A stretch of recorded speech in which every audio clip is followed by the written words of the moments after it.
나는 경북대학교는 고등학교 때 1학년 때부터 우리 수양 동호회에 됐습니다. 고등학교에서 경북 고등학교에서 수양 동호회 했는데 그 경북대학에서 뭐 했어요? 저기 캠퍼스 안에 거기서 모여가지고 그때는 일주일에 한 번씩 또 자주 왔어요. 요새 청년들이 좀 정치에 냉소적이다라는 얘기가 많이 있는데요. 장관님이 보시기에는 청년들이 왜 이렇게 정치에 좀 거리를 두려고 하는지 그게 궁금합니다. 정치뿐만 아니라 여러분들은 청년의 특권, 모든 기성세대에 대해서 비판적. 나는 다르다. 우리 엄마 아빠하고도 다르다. 그렇죠? 그래서 늘 나는 교수님하고도 달라. 난 저렇게 안 해. 이런 생각 항상 있죠. 그러니까 정치만이 아니라 문화, 예술, 뭐 학문, 뭐 어떤 것이든지 간에 청년의 특권은 비판하고 저항하고 다른 길을 추구하고 자기 마음대로 한번 해보는 것. 이것이 청년의 특권 아니에요? 그래서 나는 정치만이 아니다. 그러나 정치에 대해서는 특히 여러분들이 비판적인 이유는 정치를 잘 못하기 때문에 저는 그렇게 생각합니다. 그런데 정치를 잘 못하는 책임은 누구에게 있느냐? 또 국민에게도 있어요. 정치를 하는 정치인들은 민주주의에서는 선거를 해야 되는데 선거를 뽑아준 사람이 제대로 똑바로 보고 뽑아야 되는데 뽑은 사람이 잘 못할 때 매우 비판적이고 또 실망하고 그래야 되죠. 그죠? 그래서 이 정치를 잘하는 사람을 뽑아야 되고 뽑힌 사람은 또 잘해야 되고 못할 때는 강력하게 비판하고 냉소적으로 하고 네. 또 끌어내리기도 하고 주민소환이라 그러죠. 네. 주민소환도 하고 이런 제도가 민주적인 제도가 아니겠나 이렇게 생각합니다. 나는 여러분들이 정치를 비판하고 냉소하고 다 비켜 내가 하겠어. 그래서 저는 청년 정치인이 많이 나오기를 바랍니다. 여러분하고 만약 정치하고 싶은 분은 제가 언제든지 힘 잘하는 데를 도우겠습니다. 네, 중간에 혹시 질문 있으시면 편하게 손 들어주셔도 괜찮거든요. 혹시 질문 있으실까요? 네. 장관님께서 생각하시기에 정치를 잘한다는 것은 어떤 건가요? 정치를 잘한다는 것은 뽑아주신 분, 그걸 유권자라고 그러죠. 뽑아주신 분, 주권자, 유권자, 국민 이분들을 만족시켜 드리는 것. 예를 들면 슈퍼마켓에 와서 상품이 이렇게 5개 있으면 내가 이렇게 뽑았는데 내가 뽑을 때는 이 마이크가 제일 좋겠다 싶어가지고 뽑았는데 뽑아보니까 잘 안 나온다. 그러면 만족이 안 되잖아요. 그죠? 그 선택은 주권자가 하는데 유권자가 하는데 써보니까 마음에 안 드는 것을 못한다는 거고 써보니까 생각보다는 가성비가 좋다. 내가 선택 잘했네. 이러면 잘하는 거 아니에요. 그죠? 기준은 오직 주권자의 마음에 드느냐 안 드느냐. 이게 1번이에요. 근데 여기서 이제 포퓰리즘이 있어요. 여기 정치학 전공하신 분 누구예요? 한번 손 들어주세요. 전공이 정치학. 예. 그래서 그럼 정치학 전공에서는 포퓰리즘이 나올 거예요. 포퓰리즘은 유권자들이 우선 그때 좋아서 뽑고 그 유권자가 원하는 걸 하는데 이게 결국 나라를 망치고 또 국민들을 더 못 살게 하는 정치. 이거는 아무리 그때 만족하는 것 같아도 길게 보면은 이거는 잘못하는 정치죠. 그래서 이 정치를 잘한다는 것은 1번은 유권자, 주권자, 국민을 만족시키는 것. 2번째는 만족은 했는데 그것이 국가를 전체적으로 더 부유하고 부국강병하죠.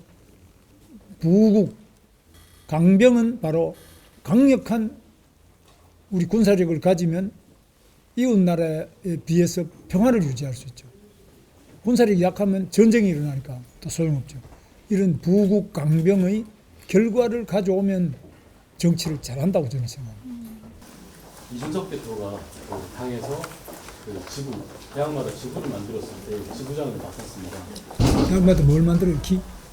대학마다 이제 40명을 정원으로 해서 기준으로 해서 당마다 이제 국민의힘 지부를 만들었습니다. 제가 그때 지부장을 했었는데요. 아까 그 장관님께서 만약에 청년 정치인 도전할 사람이 있으면 좋겠다라고 하셨는데 사실 제 입장에서는 그때 만들었을 때 기성 정치인들이 선거 때만 쓰고 그리고 이제 그 이후에 큰 선거 있을 때마다 너네 좀 도와달라 해서 가고 그 이후에 이준석 대표가 당을 나가게 되면서 저는 제 개인으로 당 중진 의원들 뭐 정말 그런 분들을 올 때마다 찾아뵙고 말씀을 드렸는데도 이렇게 할 수 있었나 하고 외면을 하셨는데 그렇다면 이제 장관님께서는 어떻게 좀 뭔가 그런 사람들이랑 차별점을 주실지를 잘 여쭤봐도 우리 국민의힘이 이제 잘못하는 게 방금 우리 학생 말씀하신 그런 점인데 늘 모이고 이 정치의 1번이 특히 우리 청년 정치의 1번은 모이는 겁니다. 청년들끼리 모이는 겁니다. 2번은 대화를 하는 겁니다. 3번은 주제가 있어야 됩니다. 그냥 모이는 게 아니라 모여서 술 먹고 밥 먹고 하는 거 이거는 동창회 향후에 뭐 친목회 이런 것들은 그냥 모이고 밥 먹는 건데 이 정치적인 모임은 반드시 정치적인 주제가 있어야 돼요. 그 다음에 거기에서 대화를 토론을 마친 다음에 결론이 나와야 돼요. 그 결론을 반드시 실천해요. 실천하고 난 다음에 다시 피드백. 이게 뭐가 잘못됐냐? 피드백해서 그렇게 계속 이걸 반복하는 겁니다. 그래서 여러분 이 정치인들이 선거 때만 나와서 한번 반짝 이렇게 사진 찍고 가고 그 다음부터는 없더라. 급할 때는 그래서 그걸 화장실 갔다 가기 전하고 갔다 온 다음에 다르다 이렇게 하는데 정치인들 지금 선거철 되니까 급하거든요. 저도 똑같아요. 선거철 되면 마음이 급해요. 왔는데 다음에는 모르겠다.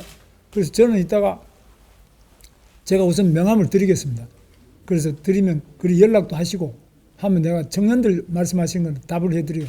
저는 하여튼 가능하다면 내가 힘 잘하는 대로 여러분들 특히 결혼식도 하면 제가 줄에도 써드리고 또 일자리도 어려우신 분 있으면 일자리도 좀 마련해드리고 최대한으로 뭐 하려고요. 그래서 이 청년들을 표만 받고 나머지 취업, 고민, 결혼 또 그 다음에 앞으로 생활해 나가는데 입 싹 닦아버리는 거 이거는 정치인 욕먹는 거죠. 바로 방금 말씀하신 것 때문에 욕먹는데 저도 욕을 안 먹으려고 하지만 욕 안 먹을 수가 없어. 왜?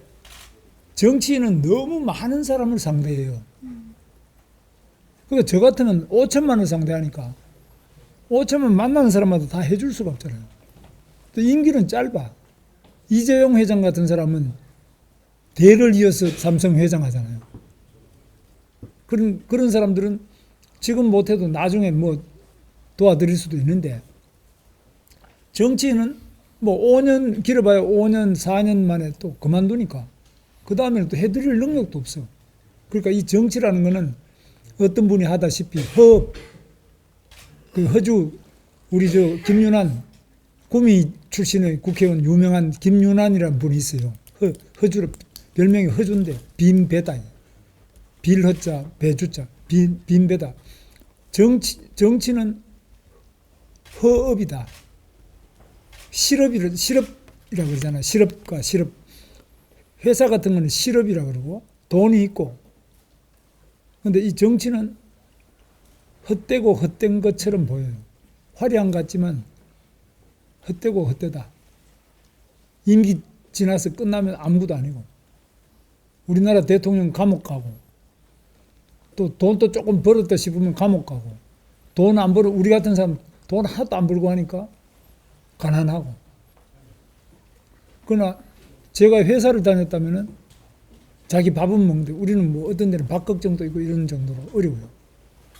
그래서 정치의 특성을 정확하게 알아야 되는데 그걸 모르고 정치는 그냥 화려한 것만 있구나. 무대의 앞만 보면은 정치는 화려해 보이지만 뒤는 매우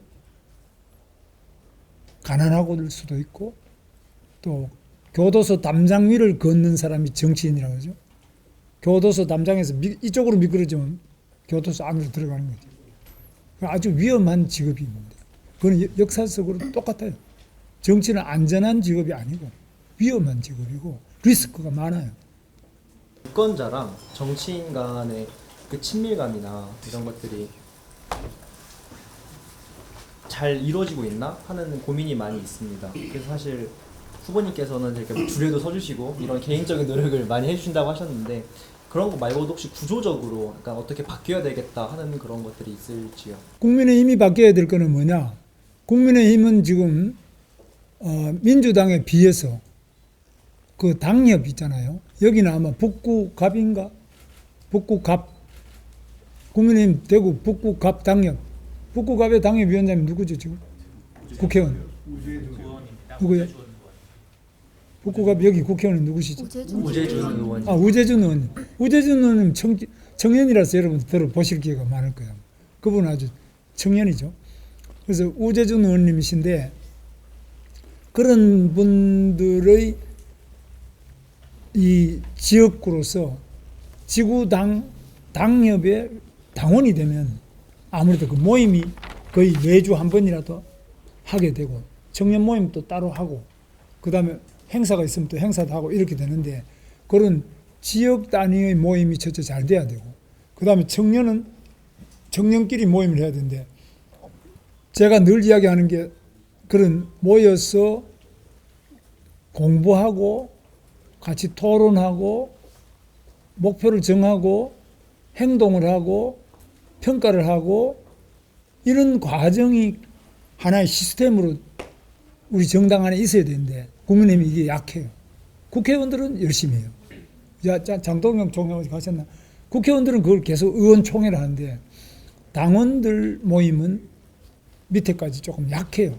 마침 여기 우재준 의원 같으면 우재준 국회의원님의 팬클럽 비슷하게 그것만 있고 왜 국민의힘은 어떤 나라를 만들려고 하는가? 국민 생활은 어떻게 봉사하려고 하는가? 활동 방법은 무엇인가? 예를 들면 뭐 쓰레기라도 줍자. 아니면 장애인들이라도 휠체어라도 밀어드리자. 뭐 이런 구체적인 그 자기 행동이 있어야 되는 이런 것들이 약해요. 그런 것들을 앞으로 많이 고쳐야 되는데 여러분이 하실 일이죠. 우리도 같이. 네. 좋은. 제가 이제 직장 생활을 하다 보니까 지금 요즘에 가장 이슈가 되고 있는 국민연금 기준의 9%에서 이번에 13%로 올린다고 했는데 사실 9%만 냈을 때도 좀 부담이 됐습니다. 그런데 이게 13%가 됐을 때 그러나 저희 미래 세대는 나중에 그걸 이제 받을 수 있는지 없는지에 대해서도 좀 불확실한 상황입니다. 이건 그래서 제가 알기로는 국회의원이 좌우를 막론하고 청년 국회의원들 같은 경우 여기에 대해서 반대하는 의견도 가지고 계신데 후보님께서는 어떻게 이 국민연금 상승에 대해서 어떻게 생각하시는지 의견을 듣고 싶습니다. 여러분은 이제 국민연금 개혁이 오히려 여러분한테 부담은 19에서 4% 늘어버렸고 나중에 여러분이 국민연금을 받을 65세가 되었을 때는 국민연금 기금이 빈 깡통이 돼버리면 어떻게 하냐. 그거 나 안 내겠다. 그런 거 아니에요? 그래서 이거는 첫째 제가 대통령이 되면 즉시 국민연금 2차 개혁에 착수하고 2차 개혁위원회는 청년을 반드시 그 개혁위원회에 참여를 시키겠습니다. 예를 들면은 10명이 있다면은 10명 중에 20대가 예를 들면 10%라면 20대 1명, 30대가 1명, 또 30대 1명, 40대가 뭐 조금 숫자가 많아서 2명이면 2명, 이렇게 4명. 그 나머지는 그 60, 70 이렇게 전문가 하나 이렇게 넣더라도 국민연금 개혁위원회는 반드시 청년 세대별 대표가 참여해야 되는 거예요. 참여하지 않고 나이 든 중장년층이 마음대로 결정할 때는 반드시 청년들이 의견이 소외되고 배제됩니다. 반드시 참여하는 게 1번. 두 번째, 지속 가능해야 되는데 지금 이번에 한 연금개혁은 지속 가능하지 않아요. 내는 거는 조금 내고 타는 거는 많이 타고 내는 거는 천천히 더 내고 타는 거는 빨리 더 타버리니까 이 깡통이 빨리 빈 깡통이 되고 이걸 지속 가능하지 않다. 세 번째, 이 위험성은 항상 연금에 있는데 이 연금이 위험했을 때는 국가가 책임지고 이걸 보장을 해줘야 돼요. 국가가 책임져야 돼요. 아니면 누가 낼 사람이 없죠. 네 번째, 국민연금만이 아니라 2층을, 이게 국민연금이 1층이면 2층에 퇴직연금을 제가 고용노동부 장관 할 때 이걸 지금 하다가 지금 끝을 못 내고 나왔는데 퇴직연금, 지금 퇴직금을 타는 게 아니라 퇴직금 대신에 매년 퇴직금의 그 1년 하면은 매달 12분의 1씩 바깥에 회사 안이 아니라 회사 바깥에 퇴직연금 기금에다가 계속 돈을 모아가지고 그 돈을 나중에 65세 될 때 그분에게 드리는 겁니다. 그래서 퇴직연금을 하면 1층이 국민연금, 2층이 퇴직연금, 3층이 개인연금. 그래서 연금이 3층 구조로 돼야 좀 안전하게 노후가 편해져요. 그런 생각입니다. 그건 제가 말하는 건 어려운 게 아니고 반드시 이렇게 해야 되는데 그동안 청년들이 배제되는데 청년들은 여기만이 아니라 여러 곳에서 여러분은 배제되고 있어요. 지금 뭐 학교 운영에서도 여러분 의견이 많이 반영이 안 될 거고 그런데 여러분도 이제 그 판단해야 될 게 요즘에는 이제 여러분 공부한다고 바쁘니까 그거 학교 시험만 보는 게 아니라 자격증도 제가 보면 막 5개씩 가지는데 취업이 안 되잖아요. 그 제가 이번에 한 것이 대기업의 공채 제도를 부활하는 대기업은 제가 그만큼 혜택을 드리겠다. 장려 혜택을 주겠다. 뭐냐? 법인세도 좀 깎아주고. 두 번째는 각종 정부 지원 시책에서 가점, 플러스 점을, 가점을 주고. 세 번째는 ESG 평가가 있어요. ESG 평가 때도 가점을 주고. 그럼 왜 그렇게 하냐? 여러분은 지금 대학을 졸업하더라도 11.5개월, 약 1년이 지나야 취업을 해요. 대학 졸업 바로 취업이 안 돼요. 과거에는 대학 졸업하기 전에 4학년 2학기가 되면 대체로 공채 시험이 있어요. 뭐 대기업, 삼성, 뭐 현대 이런 데 다 SK 공채 시험을 거의 비슷하게 봐요. 날짜에. 그럼 그때 4학년 2학기 때 다 시험 쳐서 거의 학교 재학 중에 졸업 전에 취업을 다 해요. 그럼 졸업하면 이제 바로 다니면 되는데 기업은 지금 그렇게 안 하고 경력직. 다른 데서 경력직을 하는데 왜 이렇게 됐냐? 일자리가 부족해지고 대기업 일자리가 부족해지고 학생들은 많이 일자리가 없으니까 많이 몰려오니까 구태여 나는 공채를 안 하더라도 언제라도 뽑으면은 다른 데 다니는 사람도 삼성에서 뽑는다 그러면 공무원 하다가도 들어가요. 울산 현대자동차도 뽑으면은 울산 근처 공무원 하는 사람도 그만두고 그냥 현대자동차 가요. 왜냐? 현대자동차는 지금 평균 연봉이 현장직 포함해서 공장에서 그냥 컨베이어 시스템에 조립만 하는데도 1억 4천이 넘어요. 1년에. 그러니까 공무원보다 한 2배 되잖아요. 그럼 다 공무원 그만두고 간단 말이에요. 그래서 대기업이 자기가 우월적 지위를 이용해서 다른 경력직을 뽑지. 여러분 대학 갓 졸업한 청년들은 아무래도 회사 사정을 잘 모를 거 아니에요.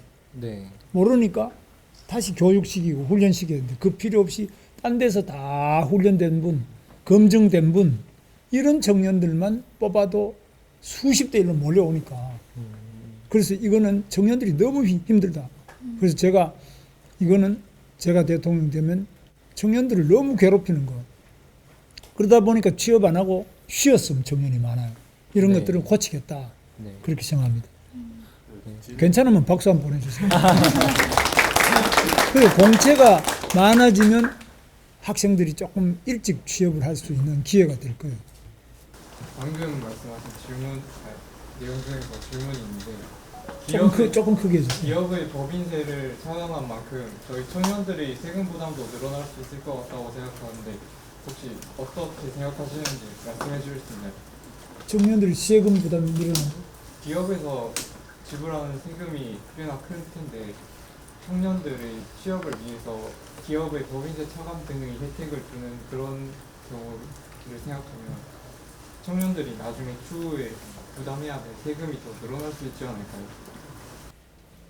뭘 하면 청년 부담이 늘어난다고요? 기업에 뭘 하면?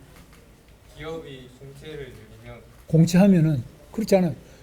그건 이제 공채를 하면은 세금 부담이 늘어나는 건 전혀 없고요. 제 말은 장관님께서 말씀하신 건 기업이 공채를 늘리면 기업에게 법인세 차감 등의 혜택들을 준다고 하셨는데 이때 법인세에 차감되면 그만큼 저희 국민들이 부담해야 될 세금이 더 늘어날 그 부분은 이래요. 이제 법인세를 줄여주면은 법인세액 전체가 주느냐, 이거는 이제 그거는 많은 이제 각설이 있는데 법인세를 줄여주면은 법인의 숫자가 늘어난다고 봐요. 일단은요. 감세가 이제 늘어난다는 게 하나 있고, 두 번째는 기업의 감세나 혜택을 주면은 전체 정부의 규모도 줄여야 돼요. 정부를 이제 이걸 정부 작은 정부라고 그러잖아요. 작은 정부 감세, 국민들의 부담도 줄이면서 공무원 숫자도 좀 줄여줘야 되는데, 지금 저는 이제 공무원 생활도 해보고 국회의원도 해보고 예산 심사도 국회에서도 제가 많이 해봤는데 지금 공공이 가장 누수가 많아요. 낭비가 많아요. 그래서 공공 부분은 좀 더 줄일 부분이 많이 있어요. 그래서 그런 것 중에 여러분 이제 그 주변에 물어보면 아는데, 내가 내 돈으로 물건을 살 때하고 우리 세금을 가지고 공무원들이 세금 가지고 물건 살 때하고 이 물건의 질이나 모든 가격이 달라요. 그러니까 공공공사나 공무원이 쓰는 돈은 알뜰살뜰 깎고 짜고 일을 안 하는데, 어떤 아주머니가 내가 오늘 시장에 장 보러 갔다. 그냥 콩나물을 막 이리 뒤져보고 저리 뒤져보고 이거 좀 한 줌 더 주라 그러고 이렇게 하잖아요. 아마 공공은 그런 게 좀 약해요. 아무래도. 그러다 보니까 조금 거품이 있고 낭비가 있어요. 이런 걸 더 줄여줘야 돼요. 그래서 특히 공채를 늘려서 기업에게 혜택을 주면 국민이 더 부담하지 않겠나? 이건 아니에요. 그거는 아주 자세하게 정밀하게 나중에 필요하면 계산도 쭉 해드릴게요. 그렇지 않아요. 안녕하세요. 저는 일본에서 온 학생인데요. 일본에 대해 어떤 생각을 가지고 있으신지, 그리고 일본인이시요? 네. 일본 학생. 네. 이거 반갑습니다. 환영합니다. 그리고 만약 그 대통령이 되신다면 일본이랑 어떤 외교를 가지고 싶으신지 여쭤보고 싶습니다. 일본 어디서 오셨어요? 가고시마. 가고시마. 예, 이거 그래요. 반갑습니다. 그럼 일본 학생 우리 경북대학에 몇 명 계시죠? 저 이제 4학년 총 몇 명? 총 4년 4명? 아니 총 몇 몇 명? 50명 예, 정도. 예. 50명 정도. 50명? 네, 정도. 많이 오셨네. 일본 학생들끼리 만나시죠? 네, 학생회가 있어가지고 예. 거기서 교류를 하고. 한국에 생활하시면서 조금 부담스럽게 생각하신 거 없어요? 우리 반일 감정 이런 거 못 느끼셨어요? 아닐 감정 같은 거는 없지만, 괜찮아요? 네, 괜찮습니다. 저는 일본과 우리나라가 굉장히 가까운 나라예요. 과거에는 이제 우리가 식민지를 했기 때문에 우리 국민들이 조금 일본이 왜 우리나라를 뺏어가서 이런 생각 가지는 건 좀 이해하시죠? 그게 아직까지 좀 남아있어요. 사람이 곧 싹 없어지면 좋은데 그런 게 조금 남아있는데, 그래도 큰 불편함은 없죠. 예. 그 우리가 일본하고 우리하고는 모든 면에서 비슷하고 가깝고, 또 역사적으로도 뭐 여러 가지 스토리도 많잖아, 그죠? 그런데 일본 기업이 우리나라에 제일 많이 와 있어요. 이 구미도 그럴 거예요. 아마 전국적으로 우리나라에 가장 많은 기업이 와 있는 것이 일본 기업이에요. 그 다음에 미국 기업이에요. 그만큼 일본하고 우리하고는 이제 마산 같은데 마산 수출 자유지역 그 전부 일본 기업만 받았지만 우리나라하고 일본하고는 기업이 굉장히 교류가 많고 삼성 같은 경우도 일본에서 처음에 옛날 이병철 회장 계실 때는 일본에서 전자 기술을 많이 배웠어요. 포스코도 일본 기술도 많이 배우고 자동차도 미쓰비시 엔진 이런 거 많이 도움을 많이 받았어요. 근데 요즘에는 이제 미국으로 많이 가고 이렇지만 일본하고 우리하고 관계는 늘 가깝고 우호적이고 서로 사이좋게 요즘에 잘 지내죠. 일전에 보니까 일본 가수가 엔가 알죠? 엔가라 그러나? 그 부른데 아주 동백 아가씨 부른데 뭐 이미자 씨만큼 잘 부르더라고. 그래서 깜짝 놀랐는데 그래서 우리 노래도 같이 잘 부르고 모든 면에서 우리나라 관광객이 일본에 너무 많이 가잖아요. 그래서 요즘에는 그 좀 너무 고만 오라고 그러는데 그 정도로 서로 가깝잖아요. 그래서 잘 좀 하시고 불편하신 거 있으면 우리 학생들끼리 이야기하시면 우리는 뭐 서로 싸울 일이 없잖아요. 그죠? 잘 좀 해봅시다. 내 아는 친척들은 또 일본에 유학 가 있는 학생도 많이 있어요. 예, 반갑습니다. 또 궁금한 점이 이 우리나라 안보를 위해서 일본과 이렇게 연결되고 협력하는 그런 외교 방안과 또 과거 청산을 위해서 그쪽이 집중하는 것 중에서 장관님께서는 어떤 게 더 중요하다고 보시는지 궁금합니다. 과거는 우리가 알 수는 있는데 모르던 걸 알 수는 있지만은 과거로 돌아갈 수는 없어요. 그렇죠? 네. 그러나 안보라는 거는 지금 현재 문제예요. 그죠? 그렇죠. 또 미래의 문제예요. 그러니까 현재와 미래하고 과거하고 어느 것이 더 중요하냐? 현재와 미래가 항상 과거보다 중요해요. 이건 어떤 문제든지 간에. 그죠? 과거는 우리가 돌아갈 수가 없잖아요. 그러나 현재는 현재니까 중요하고 미래는 우리가 피할 수 없기 때문에 중요하고 과거는 이미 지나가 버렸기 때문에 그러니까 과거 때문에 현재와 미래를 희생하는 거는 그거는 현명한 정치는 아니라고 생각해요. 그죠? 네. 왜냐, 그 지나갔는데 그걸 가지고 자꾸 일본이 왜 우리나라 쳐들어와서 우리 명성황후를 왜 죽였냐? 우리나라를 왜 뺏어갔냐? 이런 이야기를 아무리 해도 그분이 죽은 명성황후가 살아날 수도 없고, 그죠? 그래서 현재 우리가 문제를 기본으로 해서 과거도 잊어서는 안 되지만 공부도 하고 해야 되지만 과거 때문에 현재와 미래를 희생하는 것은 굉장히 올바른 판단이냐 한번 묻고 싶어요. 대한민국의 경제가 침체기로 가고 있다는 말이 많이 나옵니다. 네.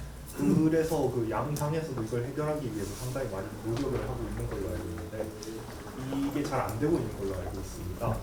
장관님께서는 그것에 대해서 좀 이 상황을 반전시킬 만한 그런 방법을 생각하고 계신 게 있는지 묻고 싶습니다. 그 굉장히 큰 질문인데요. 우리나라 경제는 올해는 제로 성장, 0% 성장이에요. 1%가 안 된다는 말이에요. 그 다음에 잠재 성장률이 있어요. 우리가 열심히 하면은 성장할 수 있는 거, 이것도 1, 2%밖에 안 돼요. 과거 박정희 대통령 때는 거의 한 8%, 10% 전두환 때까지 계속 10% 가까이 성장했어요. 지금 아주 저속, 감속 성장이에요. 지금. 이거는 어쩔 수 없어요. 첫째, 왜 그러냐? 1번은 옛날에는 우리가 배가 고프기 때문에 밤새도록 일하고 또 아무리 어려운 조건 속에서도 일을 했는데 지금은 이제 조금 놀잖아요. 그러니까 이제 전체 노동 시간도 적고 또 인구도 지금 많이 줄었어요. 여러분 연세 높으신 할아버지들, 할머니들이 돈을 더 많이 쓰느냐? 우리 아기들 있잖아요. 아기들이 돈을 많이 써요. 아기들은 뭐 여러 가지로 엄마가 옷도 사주고 장난감도 사주고 뭐 먹을 것도 사주고 학교도 보내고 뭐 여러 가지 여행도 다니고 아기들을 위해서 하는. 근데 노인들은 뭐 그냥 집에서 가만히 있는 거예요. 병원에나 좀 많이 가고 나머지는 안 하잖아요. 그러니까 출산율하고 이 경제 성장하고도 관계가 있어요. 우리는 노동력이 너무 부족하니까 외국인 노동자도 많이 모시잖아요. 학교도 지금 외국인 학생들이 많아요. 그러니까 아무래도 성장률이 떨어지는데 이거를 쉽게 고칠 수 없어요. 그럼 출산율을 높일 수 있느냐? 쉽지 않아요.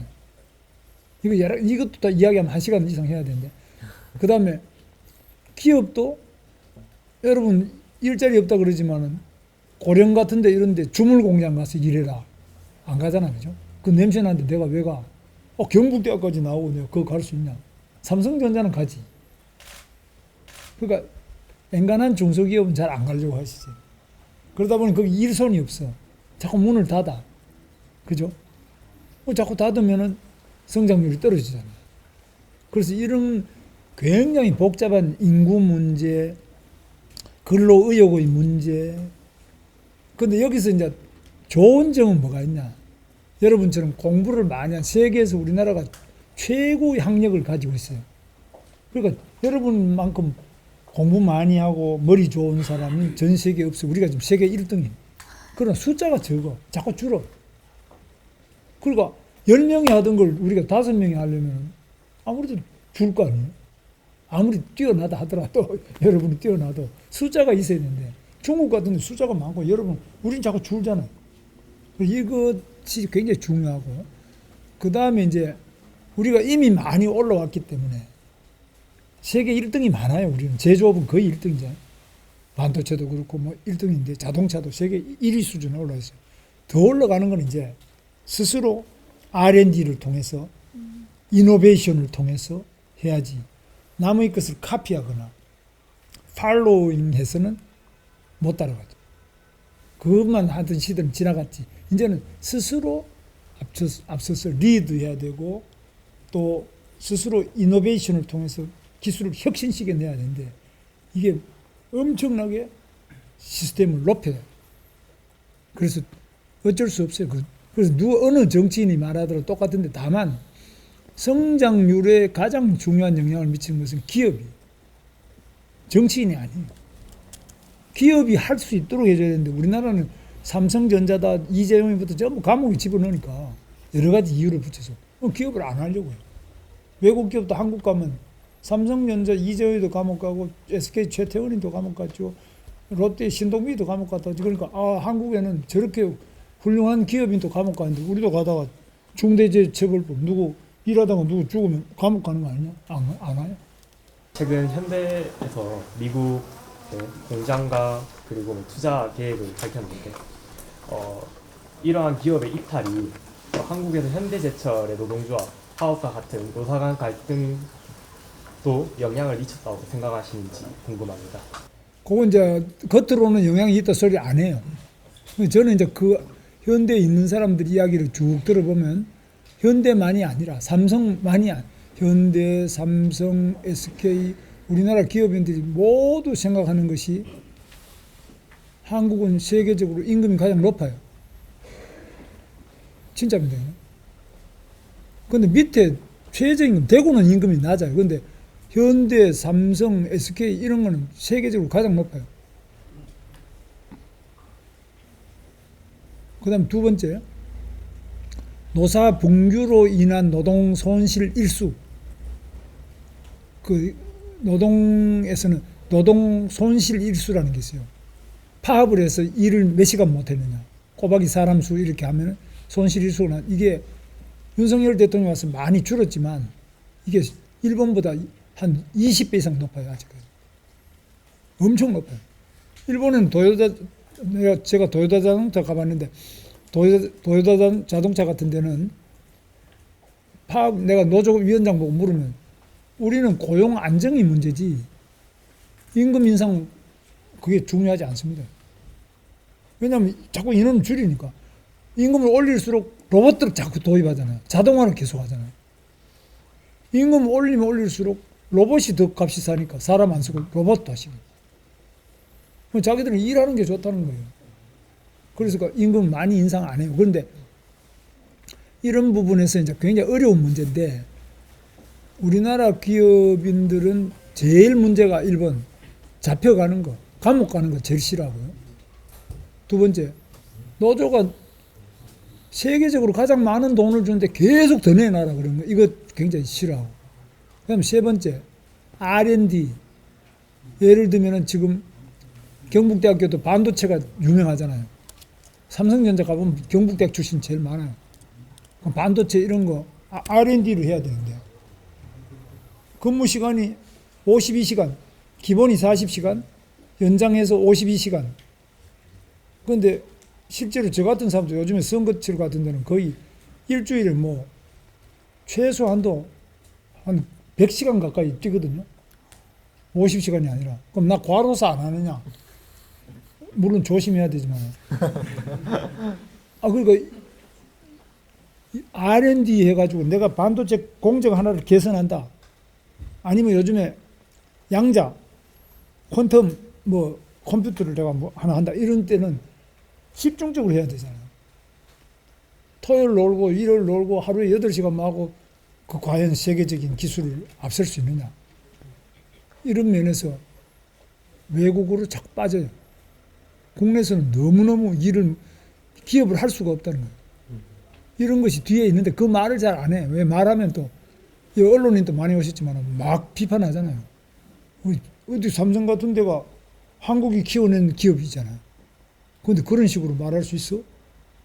그러니까 말을 조심하고 안 하지만 제가 뒤로 쭉 알아보면 와 힘들어서 한국에는 더 이상은 투자는 안 하고 그냥 하는 것 좀 제대로 하는데 미국에는 가면 땅값이 1달러예요.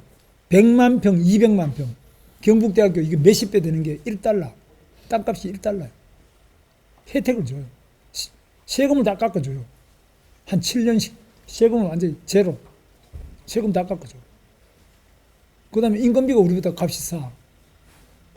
그 다음에 시장이 넓어. 미국 시장은 넓잖아요. 자동차는 뭐냐. 미국 시장은 우리 몇십 배 되니까. 그럼 거기서 만들어서 바로 팔면 돼. 그 다음에 첨단 기술자들이 많아, 미국에.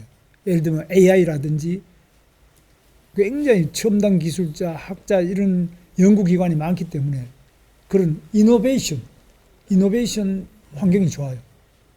그러니까 우리가 좀 굉장히 정신 차려야 돼요. 우리가 너무 국제적인 글로벌 스탠다드 그러지만 글로벌 경쟁력을 비교를 하면서 해야 되는데 너무 우물한 개구리처럼 주장하면은 기업이 자꾸 나갑니다. 그런 거는 조금 우리가 비교를 계속 해봐야 돼요. 됐죠? 네. 아마 제가 또 훨씬 더 해야 되는데 여러분하고 계속 더 말씀을 나누기를 제가 약속을 드리고 또 개인적으로 필요한 건 또 저한테 말씀하시고 제가 이따 명함도 드릴 테니까 연락하시고 오늘은 이 정도로 하면 되겠습니까? 네. 현재 시간 관계상 이제 슬슬 마무리해야 될 것 같은데요. 그래도 아직 질문을 꼭 하고 싶은데 못 하신 분들도 계실 것 같아서요. 그래서 짧게 한 분만 받아보도록 하겠습니다. 답변도 짧게 부탁드릴게요. 그러시죠. 예. 질문하실 분 계실까요? 교육 분야에 대해서.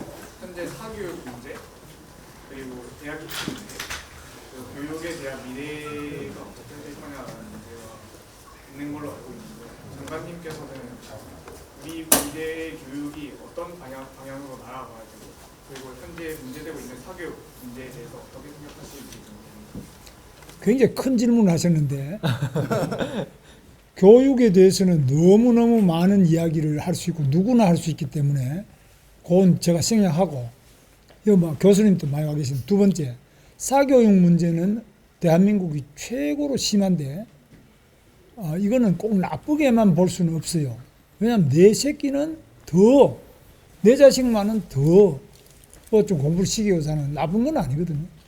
좋은 뜻이지만 너무 심하지 않냐.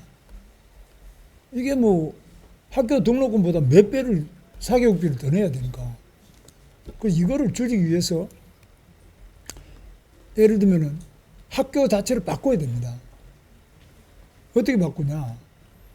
고등학교도 지금 보면 열심히 하긴 하지만은 꼭 학원에 안 가더라도 학교 안에다가 일타 강사를 모셔오는데 강남에 있는 일타 강사를 대구 이까지 어떻게 모셔오기 어렵잖아요. 그래서 이제 인터넷 강의, 일타 강사 인강 이걸 서울시에서 그걸 돈을 주고 하더라고.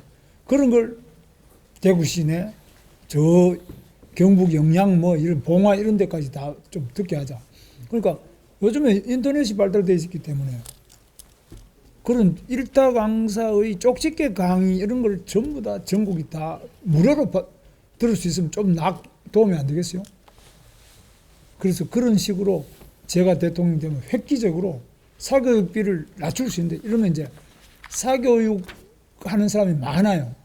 이 사람들이 정치인들 중에도 지금 학원 선생하다가 학원 운영하다 온 분이 많아요. 이 사람들이 또 상당히 돈도 있고 그렇기 때문에 쉽게 못 고쳐. 근데 학교도 고치고 또 사교육도 많은 변화를 가져와야 된다고 저는 생각합니다. 그래서 그거는 같이 한번 논의를 해보자고. 근데 제가 마지막으로 한 말씀 드리고 싶은 것은 경북대학교는 훌륭한 대학입니다. 정말 좋은 대학입니다. 국립대 중에서도 경북대학이 우리 다닐 때는 이게 전국이 최고였어요. 여기 북과대학, 사범대학 이런 데는 서울대학 절대 안 갔어요. 오라 그래도 안 가.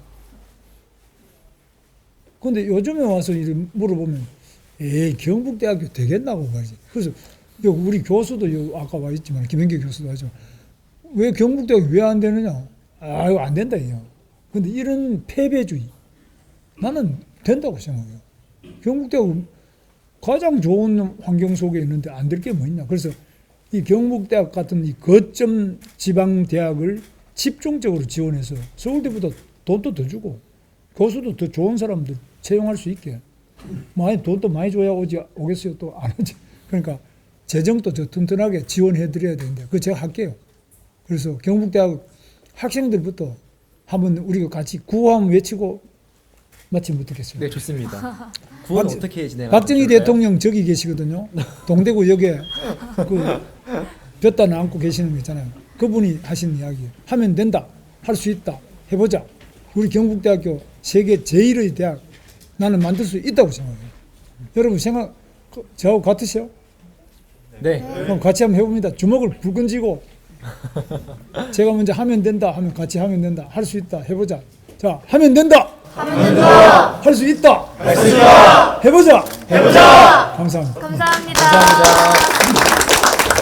함께해 주신 김문수 후보님께 다시 한 번 더 큰 박수 부탁드립니다.